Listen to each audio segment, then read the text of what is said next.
فيلمنا بيبدأ مع لو هو بيسرق سلك الحماية لمكان حكومي، وبيحاول الحارس يوقفه وبيطلب منه الهوية بتاعته فبيديها له، وبعدها بيضربه وبيسرق السلك وبيروح يبيعه، وبيعرض على الراجل اللي بيشتريه انه ممكن يشتغل عنده اي حاجة بمقابل بسيط او حتى مجانا، فبيقول له انه مش هيشغل عنده حرامي. وبعدها بيكون ماشي بعربيته فبيلاقي حادثة، فبينزل يشوف اللي بيحصل، وبيشوف عربية نازل منها 2 يصوروا الحادثة، والعربية بتكون مولعة، وبيفضل له يراقبهم لحد ما بيسأل واحد فيهم عن شغله، فبيقول له ان شغله عبارة عن مصور حوادث بيصور اللي بيحصل وبيبيع الفيديوهات للقناة اللي تدفع اكتر، زي قنوات الاخبار اللي مهتمة بالنوع ده من المحتوى. وبيسمع على الراديو ان في حادثة سرقة في مكان قريب منه، فالمصور بيجري على مكان السرقة، ولو بيكون واقف منبهر من الشغلانة. وتاني يوم بيفضل قاعد قدام التلفزيون وهو مستني يشوف الفيديو بتاع الحادثة، ولما بيتعرض قدامه بيقرر انه يشتغل الشغلانة دي، وبيروح يسرق عجلة من على الشط ويبيعها، وبفلوسها بيروح يشتري كاميرا وجهاز ارسال بتاع الشرطة، وبيفضل قاعد يسمع الراديو وهو مستني اي حادثة عشان يروح يصورها. وبيتعلم شوية حاجات كده عن تصوير الحوادث، زي انه ما ينفعش يدخل مكان الحادثة بالعربية، وما ينفعش يقرب زيادة عن اللزوم من المتهم او المجني عليه، والا هيتم استبعاده من المكان فورا. ولما بيروح اول حادثة بيلاقي ان في مصور تاني سبقه وباع الفيديو لقناة اخبارية، لكن لو بيكون قدر يصور الضحية من قريب،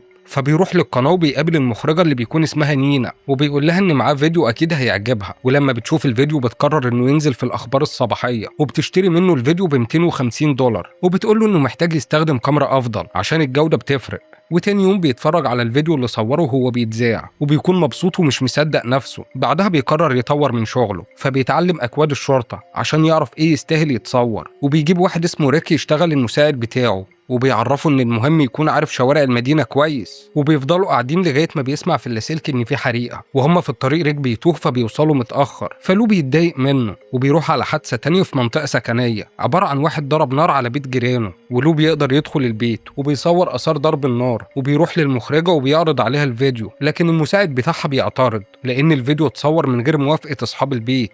لكن المخرجة بتقرر تعرض الفيديوهات وبتشجعه، وبتعرفه انه يصور الحوادث من زوايا مختلفة عشان يكون ليه الأسبقية. ومع الوقت بيقدر ينجح في الشغلانة ويكسب فلوس كتيرة، وبيشتري عربية جديدة، لكن في المقابل بيكون ما عندوش أي تعاطف مع أي ضحية بيصورها، لدرجة إنه ممكن يحرك أي ضحية من مكانها عشان يعرف يصورها وياخد كادرات قريبة، وبيقدر يكون ليه الأسبقية عن باقي المراسلين، وبيتشهر في القناة واسمه بيكبر. بعدها بيروح يطلب مننا المخرجة إنها تخرج معاه، وبيقول لها إن المشاهدات زادت بسبب شغله، وإنها لو رفضت تعمل معاه علاقة هيسيب القناة ويروح لقناة تانية، وده هيكون سبب لرفضها من الشغل.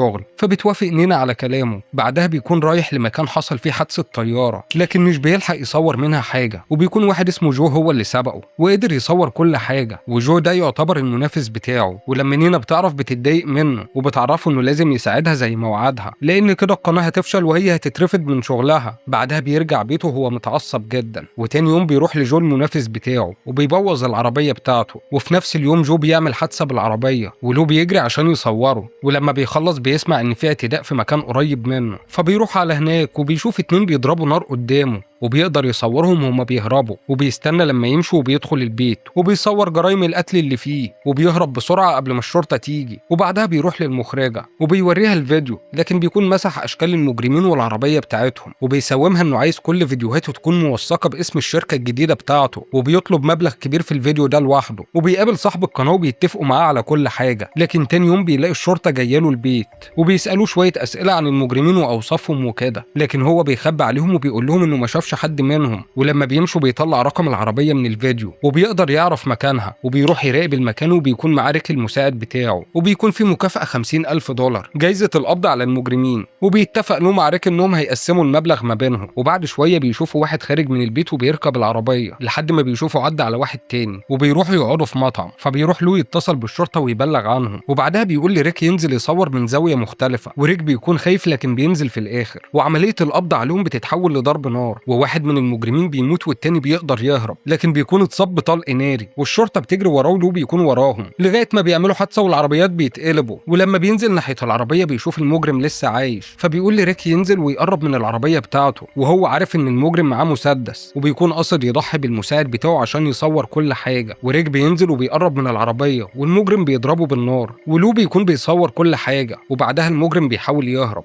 لكن بتيجي عربية شرطة بتقف قدامه وبتخلص عليه. ولما لو بيروح بيروح ناحية ريك بيلاقيه لسه عايش، وبياخد منه الكاميرا وبيرفره ويمشي، وبيروح للقناة وبيوريهم الفيديوهات وبينبهروا بيها، والمخرجة بتشكره عشان أنقذ شغلها ومستقبلها، والشرطة بتكون في القناة وبيطلبوا إنهم ياخدوا كل الفيديوهات، لكن نينا المخرجة بتعترض وبتقول لهم إن مش معاهم أمر قضائي، وإن الفيديوهات هتتعرض خلال دقايق، وبيعرفوا إن لو موجود في القناة من كاميرات المراقبة، فبيروحوا يستجوبوه عن اللي حصل، فبيكذب عليهم وبيقول لهم إن من أول اليوم وكان في عربية بتراقبه، ولما قدر يهرب منه هو اللي راقبهم، ولما شافهم دخلوا المطعم افتكر شكلهم من يوم الحادثة، وإن ريك المساعد بتاعه ضحى بحياته في سبيل إنه يعمل الحاجة اللي بيحبها، وهي إنه يقدر يصور الحقيقة ويفضح المجرمين، وبياخد فلوس المكافأة وبيخرج من اسم الشرطة، وبيروح يفتح شركة خاصة، وبيعمل فريق كبير يشتغل تحت إيده، ومع الأسف بيقدر يهرب بكل الجرائم اللي عملها من كذب وتلفيق وقتل المساعد بتاعه، وبيكمل حياته عادي، والفيلم بينتهي.